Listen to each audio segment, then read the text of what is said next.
It's game week 4 deadline day, and it's time for me to lock in my team off the back of an amazing game week 3, which has put me at 200,000th in the world.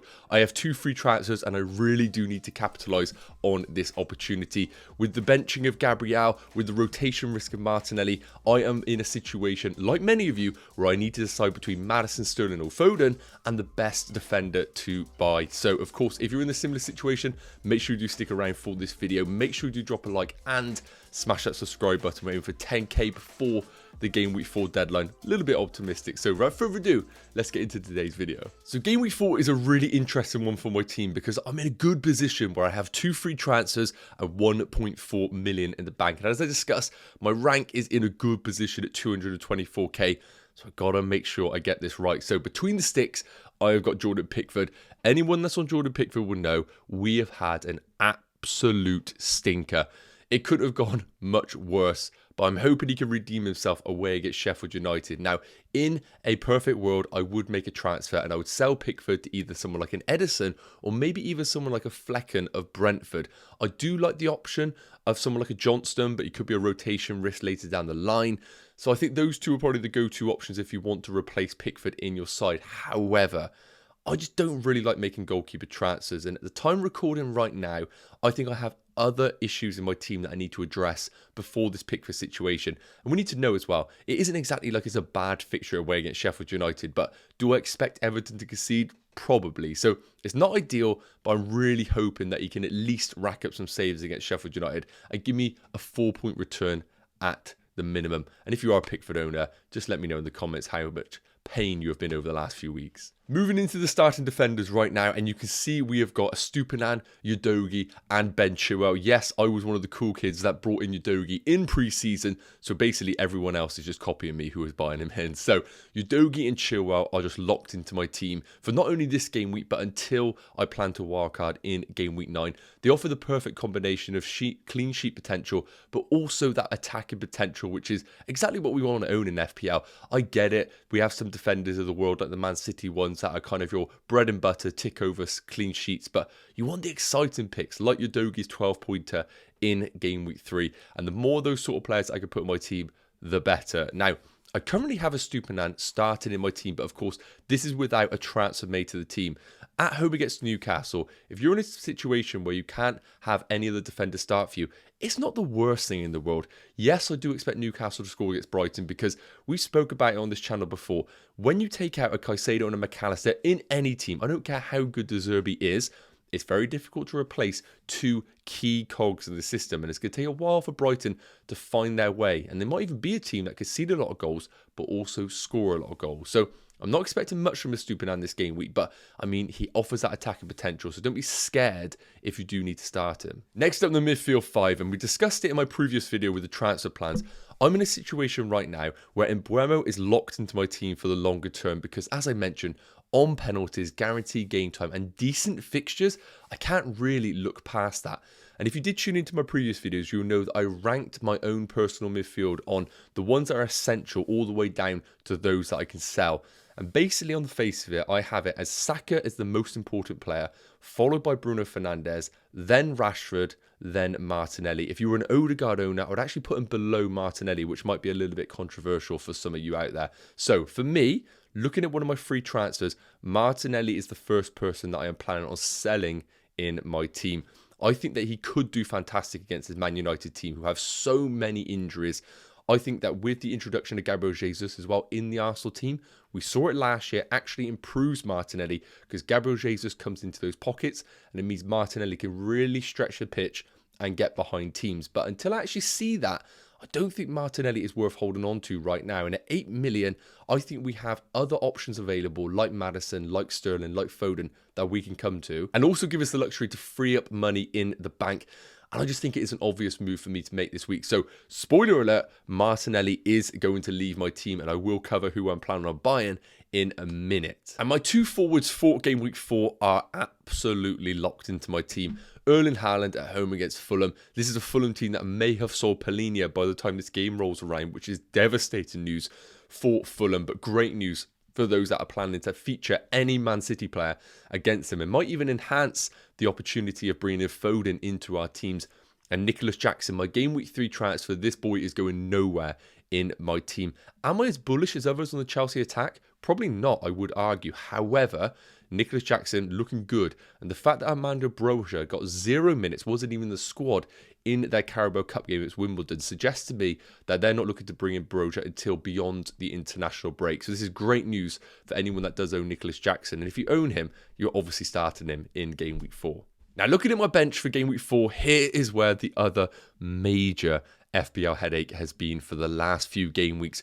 Step forward, Gabriel. Arsenal's Gabriel has been the absolute pain of my team since the game launch. I thought he was guaranteed minutes, and Arteta has found an opportunity to bench him in any single situation. I think we got to the extent right now where even if Saliba and Ben White were ruled out, he would find a way to play Gabriel on the bench. He'd probably start Jorginho ahead of him at centre-back. So for me, Gabriel's in a situation right now, he is a must sell. But it's worth noting, I think if you only have one free transfer and you're looking for a high upside pick, we've already had 2 price falls for Gabriel. There's a chance he might not even fall again until really late on, closer to the Game Week 5 deadline over the international break. So you might get a nice situation where you could just accept that you've had the 2 price falls and just bench him this game week, knowing that you're going to sell him in Game Week 5. Because for a points hit, I don't really like selling Gabriel to another defender because I don't really like many out there.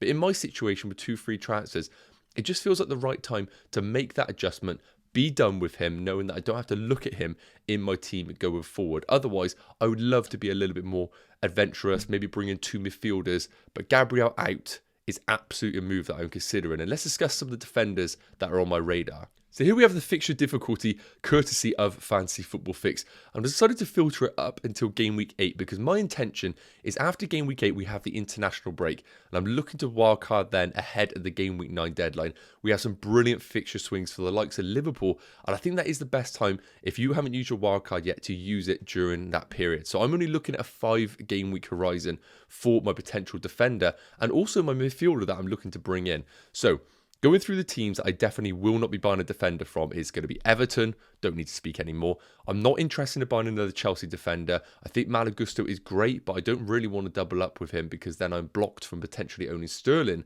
later down the line. And I think Reece James is back by Game Week 5 or 6. So Malo Gusto, bit of a rotation risk. I already have a Spurs defender in Udogie, so I'm ruling them out.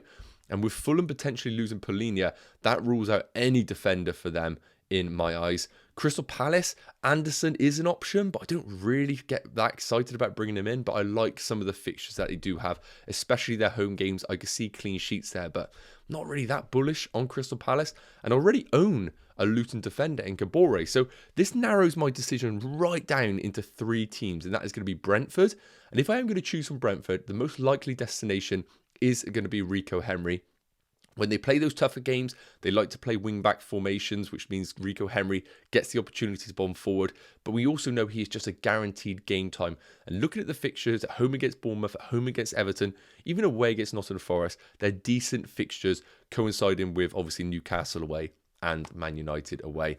Now, Newcastle is the one that I would love to get some investment in, but at the time we're recording, we don't know the injury status right now on Sven Botman, and I think that's a big factor on their defence. If Botman's ruled out and it means Byrne might have to come into centre-back and Lewis Hall at left-back, we need to assess whether actually investing in the Newcastle defence is worthwhile. If Botman's injured, the targets are either Shah or Trippier if I do decide to go there, but I really do like them as a differential defence because I don't think many have gone there. And I can get Trippier, it is worth noting. I am like 0.0 million if I do buy him in the bank. So I would need to make that move without price changes happening. But I like the idea of Trippier, but I just need to understand if Botman is out or not. And last up, Man City. I'm not big on the Man City defence from an FPL perspective. You're either getting 6 points or 2 points. Historically, somebody like a Ruben Diaz doesn't get any bonus points and he gets the occasional goal. Now, if I just want someone to sit in my team, I think Ruben Diaz is the route to go for at 5.5 million. I could afford him, and he isn't off the radar at all because the fixtures are so damn good. But as I said, I like the player who has that upside, maybe a Rico Henry or a Trippier. So those are the 3 teams that I'm targeting right now for my Gabriel replacement. Now, in terms of my Martinelli replacement, I am really bullish on both Maddison and Sterling. Now, I love Phil Foden as an option, but I just can't invest in the pet roulette right now.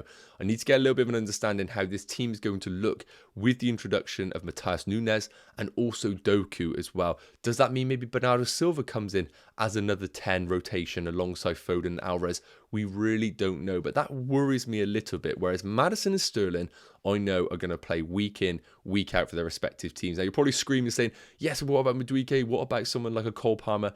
I get it, but with this Chelsea team, the average age literally being like 22, they're going to lean on these experienced heads like Raheem Sterling. And I think Pochettino really does kind of look at him as that experienced head to lead the team. So I think Sterling's minutes are going to be good. So I've got the underlying numbers and the touch heat map for both of those in the opening 3 fixtures. You can see Sterling getting into some fantastic positions, especially in the penalty area, especially in that right side there. You can see almost where he scored that goal against Luton. If he gets in those areas, he's an unbelievable option at 7.1 million. Now, looking at Maddison's touch heat map, the beauty of this is he is on all set pieces, corners, indirect, direct free kicks. And if Tottenham or Maddison are having a bad game, he has other avenue to points that maybe Sterling doesn't necessarily have. And looking at the underlying data, I think if we look at the touch heat maps, we would say to ourselves, Sterling is going to be dominating in terms of penalty touch areas, shots in the box, but it isn't necessarily that case. The XG for both are exactly the same at 0.38 per 90, but every other factor here leans towards Maddison's shots in the box, which is very surprising. Obviously expected assists, because that is an element of Maddison that we would have above Sterling. So I know it's only a small sample size, and I'm not really going to judge off this at all, because I think we're going to get a lot more information in the coming game weeks, which one's the better option. But for me, being the heartbeat of the team on all set pieces, decent fixtures, I would say they're a little bit worse than Chelsea's, I am leaning towards Maddison as my option, knowing that I already have a slight investment in the Chelsea attack in Nicholas Jackson. But once again, let me know in the comments which one you would go for in your teams. Right then, so the moment you've all been waiting for. Who are my 2 intended transfers? Because I haven't actually pulled the trigger yet, and it's worth noting I will be live this afternoon at 4:30 p.m. UK time with my finalised team. The reason being is I've let the prices change. I want to get some information from the press conferences. So until that moment, I just want to hold off and make sure that no other players are going to crop up with injuries or potential rotations. So if everything goes well in the press conference, this is what I'm currently leaning towards. Now, I am like 95% sure I'm going to do Martinelli to Maddison.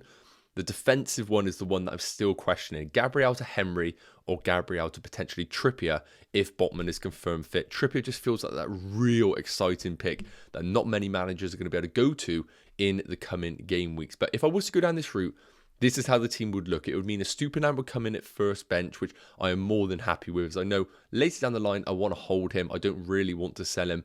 And with Henry's great fixture at home against Bournemouth, it feels like a great player to bring in, knowing that he's going to get guaranteed game time in the system. And when I look at this team, I'm quite confident about this team doing well this game week.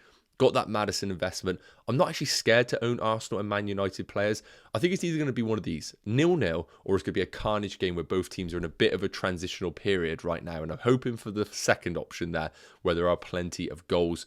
Otherwise, the team picks itself in this system. Now, in regards to captaincy, this is obviously the most obvious pick in the world. Erling Haaland with the captaincy. And I'm happily going to put the vice on Saka on penalties against a Man United team where they have literally no left back right now. They've signed Reguilon from Spurs, and that's everything you need to know there. So Saka could have a field day. No problems whatsoever putting the vice on Saka. So those are my intended transfers, but as I mentioned, I will be live at 4:30 today answering all of your questions and, of course, revealing my final team, so make sure you do get involved there. Yes, guys, okay, so that is going to wrap up today's video. Thank you so much for tuning in. As we discussed, I've got an ambitious target of hitting 10k before the Game Week 4 deadline. If you can, smash that subscribe button. I know about 80% of you watching aren't subscribed. If you can, that would be amazing. And, of course, like the video. And I'll see you in today's live stream at 4:30 p.m. UK time. Take care. Cheers.